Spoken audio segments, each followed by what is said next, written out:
What is happening? Welcome to the Plus Pitch Podcast, your morning pitching podcast from pitcherlist.com. My name is Nick Pollock. Today is August 11th, and yes, we are going to talk about baseball. Before I begin, I apologize, of course, Monday, no list and no Plus Pitch Podcast.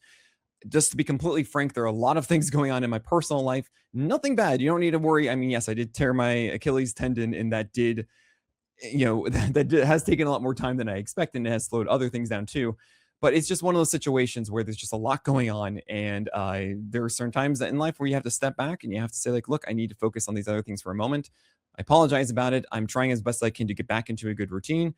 But at the end of the day, we do have the lockout coming in March, and there are a lot of things changing. And if you are a fan of what we do here, if you're listening to this and you want us to continue strong and continue to provide you with more and more, from adding more full-time staffers to give you more consistent content and quality content, to improving our PL Pro experience, which is already getting a big upgrade next week. I can't go into it too much right now, but so excited about it. Please consider supporting us, not just by getting a PL Plus or a PL Pro subscription, but also word of mouth and everything, and really ensuring that this community that we have built, where I will continue to be a voice and not and be supportive and inclusive, and to really work as hard as I can to constantly add things to your subscriptions without costing more. Please consider supporting us as word of mouth in your communities, and also be that representation of our community when you might see my name or Pitcherlist's name slung in the mud for no good reason. That is how we can be that company in that place together. So thank you all so much for really, I've seen it before where you guys have stepped up, and I can't thank you all enough. And really, it's going to mean so much to us next year when we know that we are going to take probably a 25 to 30% drop in revenue in many ways next year because of the lockout. It's just how it goes. So thank you all so much for your help. All right. So Michael Soroka yesterday, 4.1 innings of 0 runs, 3 hits, 3 walks, and 4 Ks, returned from the IL. The biggest thing that I'm a little bit worried about is that his strike rate on his curveball went down to 48%. That is the number one pitch for Soroka. It is the biggest thing that I get really amped about, because also his command of it is so good typically, and it wasn't here. He really didn't trust this against right-handers. That was a very big shock. Just 20% usage against right-handed batters is just not typical at all for Michael Soroka, going with sinkers and cutters and four-seamers more so. I mean, four-seamers a little bit less, but you understand the point. Not the guy I want, and now he goes into Atlanta. So I would probably wait one more start before activating Michael Soroka if I could. You have Jameson Taillon, really unfortunate here. He was telling me how good he felt in the bullpen before, and excited about this one. I'm excited to be on the Jays. And 4 innings, 0 runs, 1 hit, 3 walks, 3 Ks, feeling great. But yes, he was removed with forearm soreness. We don't know. We're getting an MRI. Hopefully it's okay. I feel just so bad for him. He's just had this up and down season. And I still believe that he was tipping with the Cubs with men on base. And I think that was fixed. And that's kind of what explains a lot of the hitability before. I just feel so bad for him. He deserves better, and I hope he's okay. Dean Kremer, he is my lead today. It is the Kremer of the crop. That is 7 innings, 1 earned run, 1 hit, 1 walk, and 7 Ks. Oh my gosh. This wasn't a revenge game for Dean Kremer against the Baltimore Orioles, who traded him away. And pitching in Minnesota, it was a 19-inch vert on that four-seam. We do not see that. We typically see it at 17 to 18. As he was also at 93.5, which is higher than what we've normally seen, around like 92 and change. So he's about to take up there from what we've seen recently, and a high strike rate. I mean, 71% on the four-seamer, 70% on the splitter, 73% on the cutter. That is the version of Dean Kremer that I like. That is the one that we are chasing, and I feel very encouraged about this. I mean, the locations of even the curveball to lefties, the splitter to lefties, the cutter away to righties, the four-seamer along the edge. So we had a really nice backdoor sinker for a called strike 3 to a right-hander. It was really, really beautiful. Now he gets the Phillies and the Padres. I would consider this as a questionable start in your 12-teamers. 15-teamers, I feel like absolutely on Sunday, if you still have that option, you should go for it. He was a questionable one for me, very questionable with the 15-team two-step. I felt that he still had it in him. And boy, was that better than I expected. Reed Detmers against the Rangers is kind of interesting because he got his velocity back. That was the biggest concern I had last time. He was at 92 and change. This was 94. Good to see. Is the slider doing things again? It wasn't really last time. Yes, 22% swing strike, actually 23% with a 68% strike rate. The four seamer wasn't good though. It was a sub 60% strike rate, just a 22% CSW there. The changeup did a little bit more than we usually see, but this really was the slider returning. As long as the slider is good against weak teams, Reed Demers will do well. He's going to host the Royals next. I'm down for that. Then at Texas, which is good, and then against the Guardians, all of that is very good. As the slider should take down all of those teams. You have Blade Tidwell. This is the biggest surprise, I think, from last night. It wasn't that Blade Tidwell didn't have it in him. Like, we knew that he had an opportunity to be successful, but it's just about, okay, are the fastballs going to be good enough? Is he really going to get all the whiffs and consistency on his secondaries? And this is pretty simple. 5.2 innings, 1 run, 4 hits, 1 walk, and 6 Ks. He had 16 whiffs and even a lowish put away rate of 40%. Because that makes sense, 16 whiffs to 6 Ks. He had a high near 70% two strike rate. So what that means is that he's getting to two strikes a ton against batters and not putting them away super effectively. And I can actually explain that really easily. The only pitch that was good for him, like actually really good pitch, was the sweeper.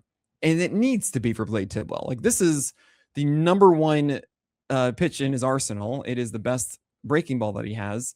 And the four seamer and sinker, while they are like 94 to 96 between them, they are not exceptional. It is a 17-inch vert at 41 arm angle, which is, I think, average, slightly above average, but not a pitch that should be getting a lot of whiffs. And it had one whiff on 25 thrown. So that should showcase the four seamer not really being that kind of pitch. And the sinker is just whatever. So those are trying to be called strike pitches, and they were 36% on the four seamer, 22 on the sinker, and they generated far more outs than they should. While that sweeper, as I was mentioning before, it needs to be that number one pitch. This was bonkers. 12 on 39 thrown were whiffs. 12 whiffs on 39 thrown. He was doing a great job of getting it away from these right-handed Houston Astros pitchers, but sometimes, I mean, Altuve swinging at these like way outside of the box. We saw some bad swings from Cam Smith and Jeremy Pena as well. And when you think about this, it was inside of Oracle Park for a guy with a sweeper as his number one pitch, getting a right-handed lineup. That's exactly what you want to see. It's not going to stick around, though, because it is against righties. Now, it is Rocky Road in Oracle Park, and that's good, but I'd be careful about this one. I don't think that Blade Tidwell is suddenly amazing. And Mackenzie Gore also had a really good start yesterday against the Angels. On the other side of that game against Detmers was kind of interesting. Two of these lefties that we want to do really well. 5.1 innings of 1 run, 4 hits, 2 walks, and 9 strikeouts. 22 whiffs is insane. And this was the changeup game. I cannot express enough how much this shocked me. He threw 22 changeups for 12 whiffs. I was just freaking out about 12 over 35 thrown from Tidwell's sweeper. This was 22 thrown, same amount of whiffs. Yeah, I hope that sticks around. The Angels are a bad team against pitchers who have good right-handed weapons. And if you have a really good changeup on a day as a lefty, or a really good slider or sweeper against righties, this is what's going to happen. I'm not encouraged by the 53% strike rate on his four-seamer, and I'm happy that the slider was really good down away to lefties. That's awesome. The curveball was kind of whatever. It was there. It got 2 whiffs on bounced pitches to Jose Siri that should not have been swung at. So I'm not thinking this as like the game for Gord is back. This is like the changeup game against the Angels. And now he goes into Sacre Verde. I do not want to say that he's going to just continue. He's back and all. He had a really bad four-seamer. This thing was not, it was way too high a ton. And the changeup just cooked and the slider cooked. Okay. All right. But like, I can't get behind this. I'm really sorry, Mackenzie Gore. I was really excited for this game of Hunter Dobbins against Andrew Painter. And Hunter Dobbins, last time out, if you remember, I was talking about this with Eno on the craft. Hunter Dobbins was throwing this cut four-seamer out of nowhere. And he had such an amazing command going inside to lefties and then down and away to lefties. And just the whole game plan was incredible. This was a lot worse. Now, the final line is good. 5 innings of 1 run, 4 hits, 3 walks, and 6 Ks. There was an error. I believe it was Dobbins throwing it to first, and he just got it and then just threw it away. And that led to 2 runs in the second inning. But yeah, it was this game. And otherwise, I mean, that was not the command, though, that I normally see. Now, the cut action is still there. -2 horizontal on that four-seamer. It really is a cutter now. It's at 93. It's down 2 ticks. It was at 95 last game. Like, I'm not just saying this because he's now throwing this cut action. It was at 94.5. And it's not exactly what I want to see from Hunter Dobbins. I will I will say that it was very hot yesterday. It was 92 degrees, and it's possible that affected him. But I'm less encouraged now than I was before, as I'm not really seeing the same kind of command across the board, especially with the splitter. I mean, the splitter was just hung upstairs. I'm seeing the lower velocity. It's not as encouraging. I'm okay with starting him in St. Louis against weaker teams. He goes into Wrigley. I'm not a fan of that. Going back against the Phils, it really depends on if Hunter Dobbins can get back into that rhythm with his command. You have Jacob Lopez looking great. 7 innings, 200 runs, 5 hits, 1 walk, and 5 Ks. He allowed a home run to Yandy Diaz on the first batter of the game, and then he came out. He finished the 7th, and he had ground outs for another run. Like, it was 2 singles, and they came around to score, and it's just like, all right, whatever. There's a throwing error in there too, but it would have been a sac fly. Long story short, like, it's so interesting seeing bookends for a guy's start. Like, you have the first batter allowing a home run, then you have a run scoring essentially like their last pitch or so. And it's great that we're seeing Jacob Lopez still do the same game plan for 5 starts now. This is also the longest one. We saw this for 4.1 innings, 5 innings, 5.1, 5, now 7. He's up to 93 pitches. Then again, he was at 97 in previous ones. And I will mention, it is a little surprising that he was able to be so efficient because he had a cutter that was only 43% strikes in this game. And that meant that the 4-seamer had to show up for 70% strikes, and those should be flipped. The 4-seamer at around 50% strikes is actually what we want to see, which means that he is teasing batters out of the zone while the cutter should come back over and in the zone. He didn't have this feel. He had to flip it, and it wasn't as good, but the sweeper, rather the slider, whatever you want to call that thing, at 75, 76 miles per hour, yeah, that was disgusting. It was getting underneath bats more so than expected. It was staying low a ton, and it's Jacob Lopez in rhythm. I mean, we saw this last year, guys. I can't express enough now. It's 5 games. What do we get? Last year, it was 13 games of like a 2.11 ERA and a 31% K rate. Well, 5 games now. It's a 2.36 ERA, 109 whip, and a 29% K rate. It is that stretch happening again. And what does he get next? He hosts the Rangers. Then he goes into Houston, which is great. And then he hosts the Twins. Sign me up everywhere. Casey Mize against the Brewers for his new team, the Padres. I was a little bit worried that the velocity would not be there, and it was still not there. 92.8, not 94. At least not like 91.9 or so, but it's down. The vert is up. The slider command is questionable. It was a 62% strike rate, 35% CSW and called strikes, but it wasn't really well spotted. And it wasn't a good splitter. 6 innings, 200 runs, 5 hits, 2 walks, 6 Ks, right? For Casey Mize with 6 whiffs. I'm feeling weirded out. Now, it is the Guardians next. He's going to get a lot of lefties in that next start. It's going to really rely on that splitter working. And I hope it's there. I hope it is. But if the velocity is still questionable, I feel like there's something up with Casey Mize still. He has had a lot of injury across his career, and especially even this season. He's already had 2 IL stints. I hope it's all right. I mean, I have him as questionable. Sonny Gray did not have a sunny day, but it was more of a gray day, but it was a sunny result. 6 innings, 200 runs, 6 hits, 1 walk, and 4 Ks. I don't think he pitched nearly as well as I've seen the last 3. The sweeper, which is supposed to be the pitch, yeah, he didn't use it enough in 2 strike counts. Only a 29% put away rate, despite getting to 2 strikes in over half of the batters he faced. And that sweeper was 1 whiff on 18 thrown. Not ideal. A lot of sinkers and curveballs and cutters and 4-seamers. Just everything was over the plate a lot. And I think he got away with a ton against the Jays. So it's fine to go against the Pirates, who are a much worse offense now. You have the Giants, and then you have the Marlins as well.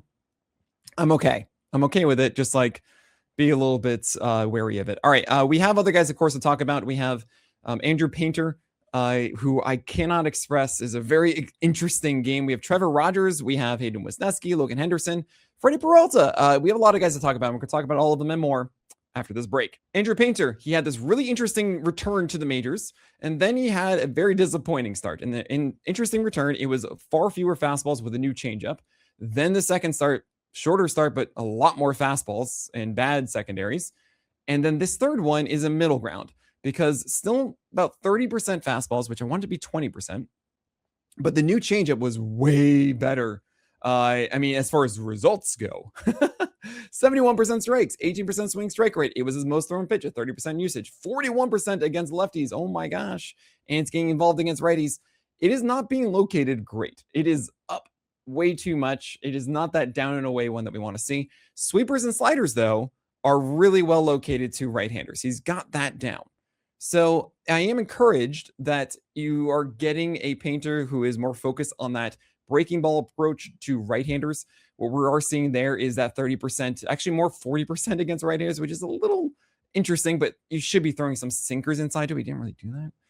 But the slider and the sweeper are getting involved there, and they're locating down away effectively, while the changeup needs to be better against lefties. That's really it. And the slider and the sweeper were kind of weird too there. I can see it. I'm fine with it. It was at St. Louis, which is good. It's at Minnesota next. I think I'm okay with that one. That's a questionable start. Trevor Rogers, unfortunately, only went 4 innings. Why? Because he hit 2 batters in that 4th inning, and his changeup had a, 31% strike rate. That's it. That's what happened here. So take that as you will. 95 on the 4-seamer, but he went 4 innings, 2 earned runs, 4 hits, 2 walks, and 4 Ks with just 79 pitches. So he didn't face a single lefty. He had that changeup really down. He just, he didn't get quite enough, right? All of his, I want to say, 13% zone rate on the changeup, but only 21% O-swing, but didn't really bounce too many, right? He just had it too low. Wasn't also away enough as well. It was very close to it, right? Meanwhile, the 4-seamer going upstairs a ton as it should. 95 again, increased velocity. Sam also increased the velocity on the changeup up a tick to 88. It has a sweeper going downstairs, and it was good there. It's just that changeup was the only thing. The velocity, I think, is a bigger deal. And the fact that he's at 7 feet of extension, which is also higher than it was. You should be like 6.6 or so. It's at like 7 now, which is really cool. So I wonder if there's something more to this for Trevor Rogers, and I would not be dropping him. Oh my gosh, please don't do that. Heidu Wesneski in San Francisco was a popular streaming play. Now, Wesneski is interesting. What I liked about him in the previous one was textbook locations around the zone. This in Oracle should go well, and it was 7 innings, 3 runs, 5 hits, 2 walks, 4 Ks. We will take this all day. Yes, it's not the greatest ERA, but it's a 1 whip, 4 Ks. He didn't get a win, but it's fine. Now, did he command well? No, I don't really think he did. I think he did with his sweeper away to right-handers, and that's about it. I didn't like the cutter and the 4-seamer to lefties. I didn't like the sinker. It didn't really get inside enough to right-handers. I don't think the sweeper does enough to lefties. I think he got away with a lot. So if he goes against right-handed lineups, okay. He gets the Mariners and the Athletics next, both in Houston. Maybe I'll put him as a questionable, but I don't see this as him starting his ascension. I see this as, hey, you still have to get back what you showcased last time. I hope you can. Because it was sub 60% strikes in both the sweeper and the cutter, 70% on the 4-seamer, but the 4-seamer is dead zone. Like, it's not a good 4-seamer. You shouldn't be throwing this 93, 94 mile per hour pitch with bad vert and bad movement. Yeah, it's just overall not enough. It was the command that got me going last time, which you didn't have here. Logan Henderson, oh my gosh. He went against the Padres, and there were 2 home runs. It was 6 innings of 6.1 rather, 3 earned runs, 5 hits, 1 walk, and 7 Ks. He allowed a solo shot to Ty France that was a changeup that was middle of the plate. And then he allowed a 2-run shot in the 7th. After getting a quick out, he allowed another Ty France hit because he's just the hottest hitter ever. And then you have Jackson Merrill hitting a changeup that was just right there. Oh my gosh. Gave it a ride, and then he walked the next batter and got pulled. Okay, so that is everything with Logan Henderson. The real test now is up next against the Dodgers and Atlanta. I'm starting him. Yeah, duh. I hope he's going to get the ace. Is going to ace at the end of that. You have Freddie Peralta against the Athletics in Sac Rivera, the second half of the Green Mile. That is Coors and then Sacramento. This was much better. And the thing I said when the Rays traded for Freddie Peralta was pretty clear. hey, they are going to throw more changeups with Freddie Peralta. That's just how the Rays have acted. They like their changeups to both right-handers and left-handers. And what do you know? The last two games for Freddie Peralta have a 31% and a 37% changeup rate against all batters, both sides of the plate. And that was in the previous ones like 20%, right? And it's gone up in both right-handed and left-handed usage. Not a surprise. Was it a good changeup? 58% strikes. He's figuring it out. And honestly, I think it would have been a higher strike rate if he hadn't thrown so many low four-seamers. They weren't changing eye level enough. And an 6% swing strike rate, which is 2/48 for Peralta's four-seamer, is not what we want to see. Actually, rather, it's 3/48. I apologize. And it's just too low. 1.8 high, just a BAA. You got to get that thing upstairs. You could say that maybe Sacramento is affecting it. Fine. He hosts the Orioles next, and I really can't emphasize enough. I like that start in the Trop. Why? Because Peralta was just in Coors and Sacramento, and that four-seamer is going to cook in the Dome. I think you're going to see much better four-seamer performance. I think you're going to see much better changeup performance. That one I'm interested in. Then we can really see, okay, now he's going at Camden after, and then he's going at the Tigers. So that's 4 road starts and 1 home, which is really unfortunate for Peralta, who's trying to get more out of his four-seamer. And I think that is the one I would actually pick him up for. So the next one for Freddie Peralta, Tarek Skubal. Sorry, buddy. It's not the easiest thing ever being a Dodger, I guess. I don't know. 5 innings, 3 runs, 4 hits, 2 walks, and 6 Ks. Yeah, he had a really, I think, bad sequencing against Jack Caglione, and he threw a bad slider middle, essentially, with an 0-2 count, where it was all strikes, foul balls, and stuff. I thought it was weird. That's really the damage that happened here. 2-run shot, at 5 innings, 3 runs, 4 hits, 2 walks, 6 Ks. Tarek Skubal, whatever. He's going to ace. The other side of it is way more interesting, because Noah Cameron went against the Dodgers. It was kind of a test for him because he has been pitching so well. 5.2 innings of 4 runs, 6 hits, 2 walks, and 2 Ks. However, 13 whiffs, 70% put away rate is so frustrating. And a careful Icarus, as he allowed 2 runs when he was on the bench after getting pulled in the 6th inning. He almost got out of it. It was a double play that was overturned. So it was just 1 out, man on second, or rather on first. And then Mookie Betts striking out. And then he allowed a double, second and third, gets removed, and both runs score. There you go. So he was so close to going 6 innings, 2 runs, essentially. And the velocity still there, 93. The command wasn't as sharp, I would say, but some of it was there. And look, he gets at the Los Angeles Angels, then hosts the Tigers, and then at Toronto. So Noah Cameron, I'm still in on that train. Christian Scott really just needs something that's down and low. 4 innings, 4 runs, 7 hits, 1 walk, 6 Ks against Atlanta. I was not in on this one. I liked the previous one against the Guardians just because he was figuring something out against lefties, but he still needs to get the curveball or the splitter low, maybe the sweeper, but the sweeper has too much lift for me to get really excited about it.